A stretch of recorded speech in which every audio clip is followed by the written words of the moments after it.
बिस्मिल्लाहिर्रहमानिर्रहीम। अस्सलाम वालेकुम dear students, Brookfield online classes में वेलकम। उम्मीद करते हैं आप लोग सब खैरियत से होंगे। और छुट्टियों के बाद आज हमारा पहला लेक्चर जो है वो हम अटेंड कर रहे हैं। तो चैप्टर नंबर 18 बेटा हमने लास्ट टाइम स्टार्ट किया था, इसका लेक्चर नंबर फर्स्ट जो है वो हो गया था, ये टॉपिक नंबर फर्स्ट हो गया था। और आज हम lecture number 17 topic chapter number 18 का सेकेंड टॉपिक है रिप्रोडक्शन इन प्लांट्स। पौधों के अंदर हम रिप्रोडक्शन जो है इसको स्टडी करते हैं। हम बताते हैं कि पौधे जो हैं इनके अंदर बहुत टाइप ऑफ रिप्रोडक्शन जो है वो प्रेजेंट होती हैं। एक को हम सेक्सुअल रिप्रोडक्शन का नाम देते हैं और दूसरे को हम एसेक्सुअल रिप्रोडक्शन का नाम देते हैं। एसेक्सुअल रिप्रोडक्शन पौधों के अंदर हमने बहुत सारे तरीके बताए थे जिसकी वजह से होती है। वेजिटेटिव प्रोपेगेशन बताया, आर्टिफिशियल प्रोपेगेशन बताया, इसके अलावा स्पोरोलेशन के ज़रिए हमने बताया कि उसके ज़रिए पौधों के अंदर होती है। इसके अलावा ग्राफ्टिंग हो गई और यहाँ पे कुछ तरीके बताए गए हैं। पहला जो है इसको हम नाम देते हैं लेयरिंग का, दूसरा जो है उसको हम नाम देते हैं ग्राफ्टिंग का और तीसरा जो है इसको हम नाम देते हैं बडिंग का। बडिंग की डेफिनेशन हमने लास्ट टाइम कर ली थी। पेरेंट्स की बॉडी के ऊपर एक आउट ग्रोथ प्रोड्यूस होती है जो कि ग्रो करती है और डेवलप कर जाती है एक न्यू इंडिविजुअल के अंदर। उसके बाद हमारे पास है लेयरिंग। लेयरिंग किसे कहते हैं? एक ऐसा तरीका है जिसमें प्लांट्स की जो स्टेम है उसको पीसीस में कन्वर्ट किया जाता है, उसके पीसीस किए जाते हैं और पीसीस को ज़मीन के ऊपर ले डाउन कर दिया जाता है और हर एक पीस जो है उस पौधे का ग्रो करता है और एक न्यू इंडिविजुअल या न्यू प्लांट जो है उसको प्रोड्यूस कर देता है। लेयरिंग की एग्जांपल जो है वो हम शुगर केन गन्ने के अंदर देते हैं। अगर आप लोगों ने कभी गन्ना काश्त होते हुए देखा हो तो गन्ने की एक एक डली जो है उसको ज़मीन के ऊपर रखा जाता है और उसके ऊपर हल्की हल्की सी मिट्टी डाल दी जाती है और कुछ दिनों के बाद वो ग्रो करना शुरू कर देता है और एक पूरे का पूरा नया पौधा जो है वो प्रोड्यूस हो जाता है। दूसरा तरीका जो है इसको हम नाम देते हैं ग्राफ्टिंग का। ग्राफ्टिंग कहते हैं पेवंतकारी को। ग्राफ्टिंग में ये किया जाता है कि डिज़ायर पार्ट्स ऑफ प्लांट्स जो हैं या डिज़ायर प्लांट जो है उसका स्टेम लिया जाता है और उसका स्टेम किसी दूसरे प्लांट के साथ जिसकी यील्ड अच्छी नहीं है, जिस पे डिजीज़ अटैक करती है, उसके साथ अटैच कर दिया जाता है, जिससे जिस प्लांट का हमने प्लांट का पार्ट लिया था, स्टेम लिया था, वो दूसरे पौधे के साथ जब अटैच किया तो सारे के सारे कैरेक्टरिस्टिक्स ट्रांसफ़र हो जाते हैं और इस अमल को हम क्या नाम देते हैं? ग्राफ्टिंग यानी कि पेवंतकारी का नाम देते हैं। ये तीन तरीके हैं पौधों के अंदर एसेक्सुअल रिप्रोडक्शन के। उसके बाद हम डिस्कस करते हैं सेक्सुअल रिप्रोडक्शन इन प्लांट्स। पौधे जो है इनके अंदर डिप्लोहेप्लांटिक लाइफ साइकिल पाया जाता है। ये डिप्लॉइड से हेप्लोहेप्लाइड से लाइफ साइकिल है या इसको हम अल्टरनेशन ऑफ जनरेशन भी कहते हैं। पौधों के अंदर अमूमन जो है ये टू टाइप्स ऑफ जनरेशन्स पाई जाती हैं। एक टाइप जनरेशन की हम स्पोरोफाइट जनरेशन कहते हैं और दूसरी टाइप जो है उसको हम नाम देते हैं गैमीटोफाइट जनरेशन। जो स्पोरोफाइट जनरेशन है पौधों के अंदर वो डिप्लॉइड यानी कि 2n होती है with complete set of chromosome, जबकि हेप्लॉइड जो है वो पौधों के अंदर हाफ क्रोमोसोम होते हैं with half set of chromosome और वो गैमीटोफाइट जनरेशन कहलाती है। जैसा कि नाम से जाहिर है स्पोर प्रोड्यूसिंग फाइट्स का मतलब है प्लांट्स, तो स्पोर प्रोड्यूसिंग प्लांट्स को हम नाम देते हैं स्पोरोफाइट का और ये डिप्लॉइड होते हैं। इनके अंदर मियोसिस होती है और ये मियोसिस के जरिए स्पोर्स प्रोड्यूस करते हैं। मियोसिस में क्रॉसिंग ओवर होती है और क्रॉसिंग ओवर के नतीजे में ये प्रोड्यूस करते हैं डिफरेंट जनरेशन्स या अल्टरनेशन ऑफ जनरेशन कह सकते हैं या रीशफलिंग ऑफ जीन्स भी कह सकते हैं। Gametophyte, gametes, fights mean plants, ऐसे प्लांट्स या ऐसी जनरेशन जो गैमीट्स को प्रोड्यूस करते हो उसको हम नाम देते हैं गैमीटोफाइट जनरेशन। तो पौधों के अंदर क्या होता है कि जो डिप्लॉइड स्पोरोफाइट जनरेशन है वो मियोसिस होती है, उसके अंदर मियोसिस के जरिए स्पोर प्रोड्यूस होते हैं, स्पोर ग्रो करके गैमीटोफाइट को बनाते हैं। मेल गैमीटोफाइट भी प्रोड्यूस होता है, फीमेल गैमीटोफाइट भी।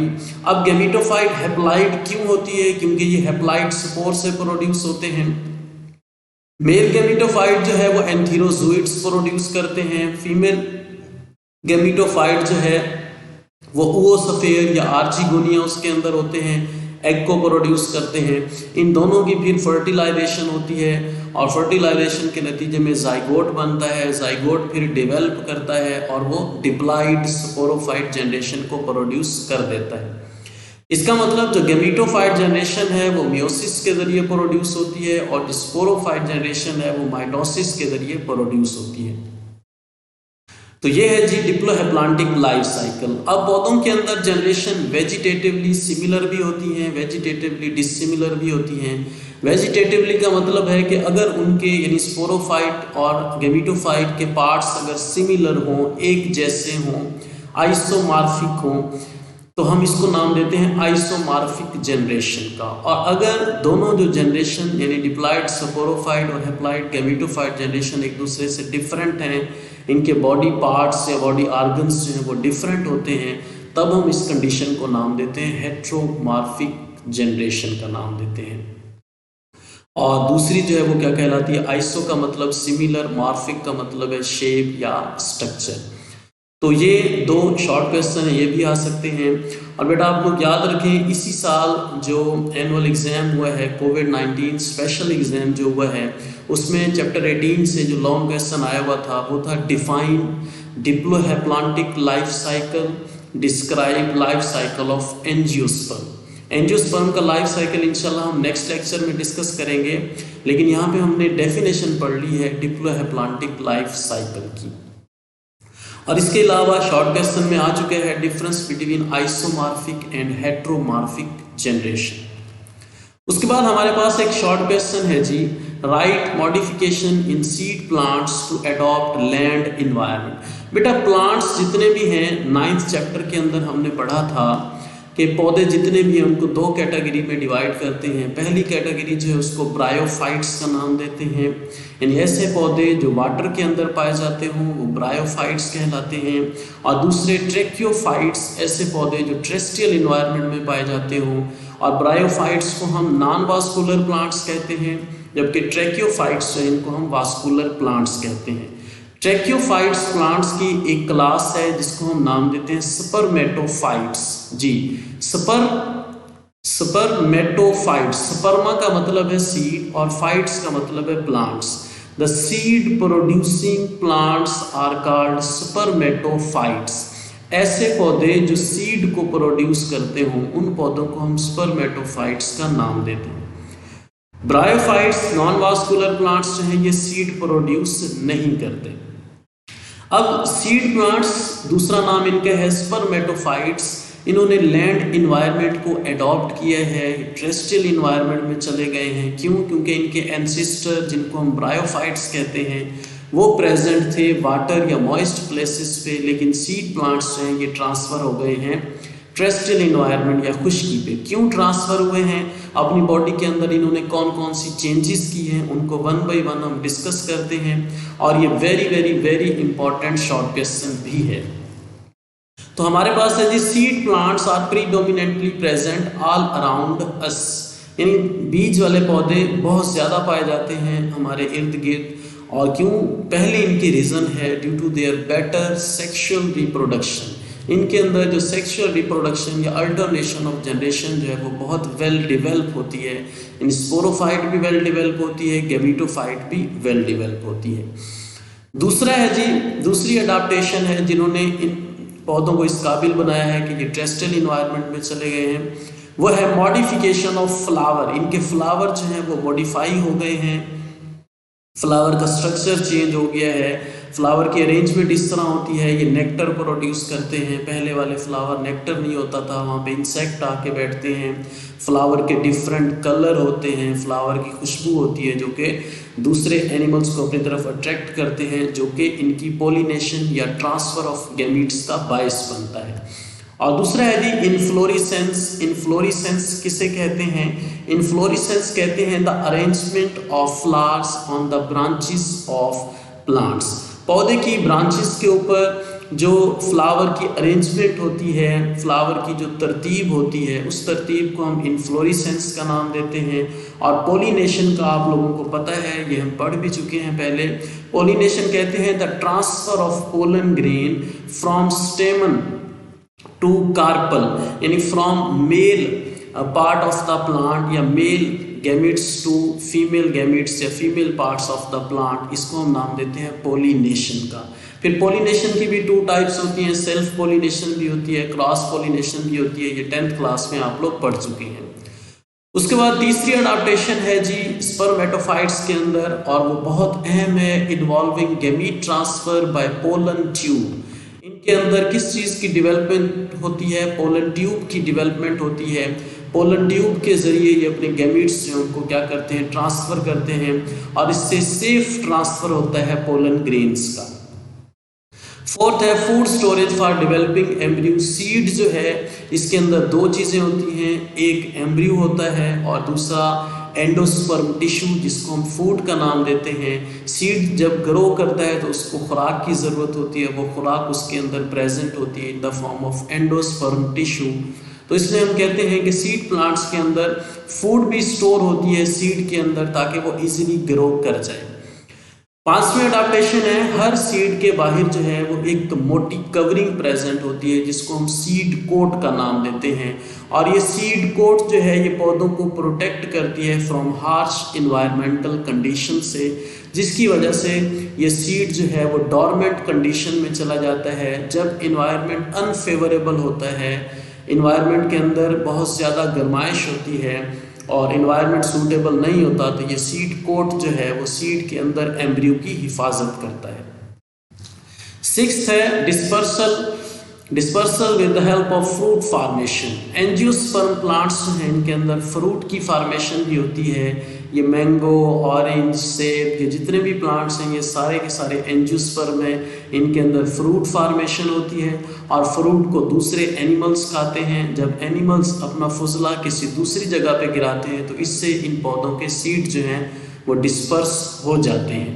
ये भी एक अडाप्टेशन है। लास्ट अडाप्टेशन है स्पर्मेटोफाइट्स के अंदर कि इनका सीड जो है वो अनफेवरेबल इन्वायरमेंटल कंडीशन को बर्दाश्त करता है। इंड्यूरिंग का मतलब है बर्दाश्त करना, unfavourable condition in dormant form, जिसको सीड डॉर्मेंसी का नाम देते हैं। इसी चैप्टर में हम सीड डॉर्मेंसी भी पढ़ेंगे। The inactive condition of seed during unfavourable environmental condition like scarcity of water, जब पानी की कमी होती है, टेम्परेचर जो है वो लो होता है, तब सीड जो है वो ग्रो नहीं करता, डॉर्मेंट कंडीशन, इनएक्टिव कंडीशन में चला जाता है। और जैसे ही कंडीशंस फेवरेबल होती हैं तो सीड दोबारा ग्रो करना शुरू कर देता है और प्रोड्यूस करता है सीडलिंग। सीडलिंग कहते हैं नन्ना पौधा। तो बेटा ये 7th अडाप्टेशंस हैं जो कि स्पर्मेटोफाइट्स के अंदर पाई जाती हैं, ये सीड प्लांट्स के अंदर पाई जाती हैं। और ये क्वेश्चन मैंने यहाँ पे लिख दिया है कि वो कौन कौन सी अडाप्टेशन हैं जिन्होंने सीड प्लांट्स को इस काबिल बनाया है कि वो लैंड इन्वायरमेंट को अडॉप्ट कर लें। उसके बाद आपकी बुक में येलो बॉक्स दिया गया हुआ है, उसमें से एमसीक्यू आप लोगों ने करना है कि एवोल्यूशन ऑफ पोलन ट्यूब जो है ये पैरेलल होती है एवोल्यूशन ऑफ सीड के। पोलन ट्यूब के बनने की वजह से सीड की फार्मेशन हुई है, और पोलन ट्यूब और सीड फार्मेशन ये दोनों चीज़ें जो हैं इन दोनों ने इन प्लांट्स को इस काबिल बनाया है कि ये हार्श इन्वायरमेंटल कंडीशन या खुश्की वाले माहौल के अंदर अपने आप को ग्रो करवा सकें। Evolution of pollen tube is an important step in land adaptation by spermatophytes. देख लें यहाँ पे स्पर्मा का मतलब है सीड, मेटो का मतलब है प्रोड्यूसिंग, फाइट्स का मतलब है plants. Pollen tube acts as a vehicle, pollen tube गाड़ी के तौर पर एक्ट करती है for male gametes for their safe transport to female gamete, ताकि जो मेल गैमीट है वो फीमेल गैमीट से आसानी से ट्रांसफर हो सके। इन ओव्यूल इन हॉस्टाइल, हॉस्टाइल कहते हैं दुश्मन, हार्श, सख्त लैंड इन्वायरमेंट के अंदर। और ये वाला एमसीक्यू बेटा आखिरी लाइन जो है ये एमसीक्यू में आ चुकी है, evolution of pollen tube is parallel to the evolution of seed, याद रखिएगा, and is tool of success for seed plants. और सीड प्लांट्स के लिए ये क्या है, टूल ऑफ सक्सेस है, कामयाबी का जरिया है लैंड इन्वायरमेंट के लिए। उसके बाद हमारे पास साइकिल है जी, 3 साइकिल आपकी बुक के अंदर दिए गए हैं, और ये डिप्लोप्लांटिक लाइफ साइकिल है, जिसमें आज सिर्फ हम एक साइकिल डिस्कस करेंगे, और वो है लाइफ साइकिल ऑफ ब्रायोफाइट्स।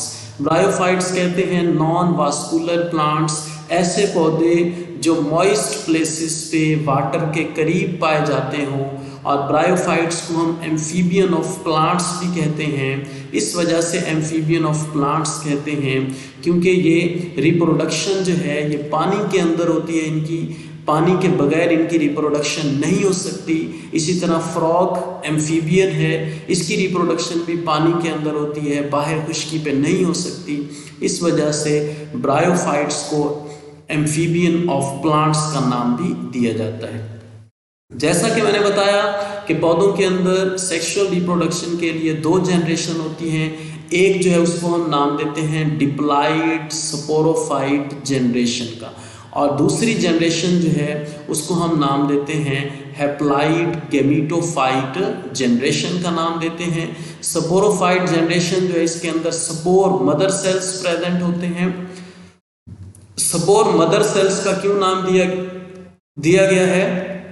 क्योंकि ये हैप्लॉइड स्पोर्स को प्रोड्यूस करते हैं, इस वजह से ये स्पोर मदर सेल्स कहलाते हैं। और इनके अंदर मियोसिस होती है। यहाँ पे आप लिख भी सकते हैं कि इनके अंदर कौन सी डिवीजन होगी, इनके अंदर मियोसिस होगी। मियोसिस होती है और मियोसिस के जरिए स्पोर प्रोड्यूस होते हैं जो कि हैप्लॉइड होते हैं, सिंगल एन होते हैं। हैप्लॉइड स्पोर फिर प्रोड्यूस करते हैं मेल गैमीटोफाइट को और फीमेल गैमीटोफाइट को। फीमेल गैमीटोफाइट के अंदर फीमेल सेक्स ऑर्गन्स प्रोड्यूस होते हैं जिनको आर्चिगोनिया का नाम देते हैं, और मेल गैमीटोफाइट के अंदर मेल सेक्स ऑर्गन्स प्रोड्यूस होते हैं जिनको एंथ्रीडिया का नाम देते हैं।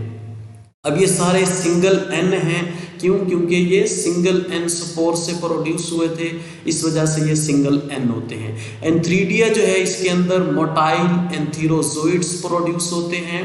मोटाइल एंथीरोजोइड्स को हम मेल स्पर्म्स का नाम भी दे सकते हैं। और आर्चिगोनिया जो है इसके अंदर एग प्रोड्यूस होता है, एग भी कह सकते हैं, ओवोस्फेयर्स भी कह सकते हैं, ओवम भी कह सकते हैं, और ये भी सिंगल एन यानी कि हैप्लॉइड होते हैं। अब होता क्या है कि जो मेल गैमीटोफाइट के अंदर जो एंथीरोजोइड्स मोटाइल होते हैं, ओवोस्फेयर नॉन मोटाइल होते हैं। एंथीरोजोइड्स को गिरा दिया जाता है पानी के अंदर, ये पानी के अंदर स्विम करते हैं, तैरते हैं, और कीमोटैक्सिस के जरिए, कीमोटैक्सिस कहते हैं कि attraction with the help of chemicals के जरिए, यानी आर्चिगोनिया जो है फीमेल गैमीटोफाइट की आर्चिगोनिया जो है वो केमिकल रिलीज करती है।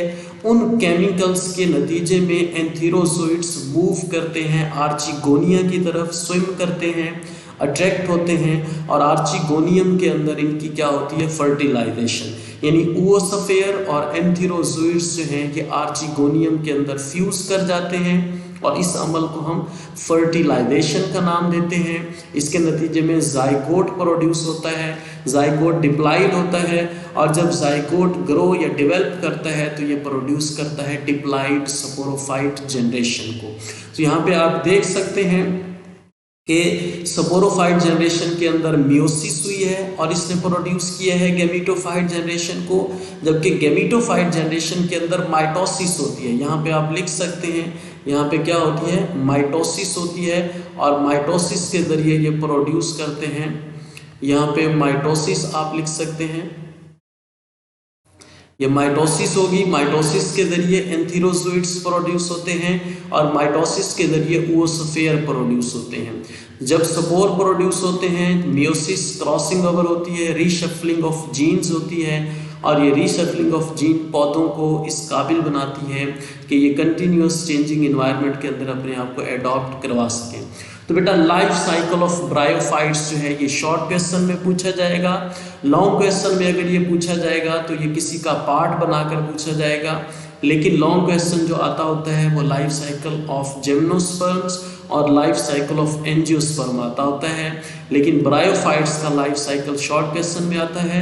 आपकी बुक के अंदर भी एज इट इज ड्रा किया गया है, आप इसको इसी तरह याद करेंगे, इसकी कोई थ्योरी नहीं है, बिल्कुल जैसा आपकी बुक के अंदर लिखा हुआ है या जैसा मैंने आपको यहाँ पे समझाया है वैसे का वैसा आप वहाँ पे लिखेंगे आंसर शीट पे, और आपको पूरे 2 नंबर जो हैं वो मिल जाएंगे।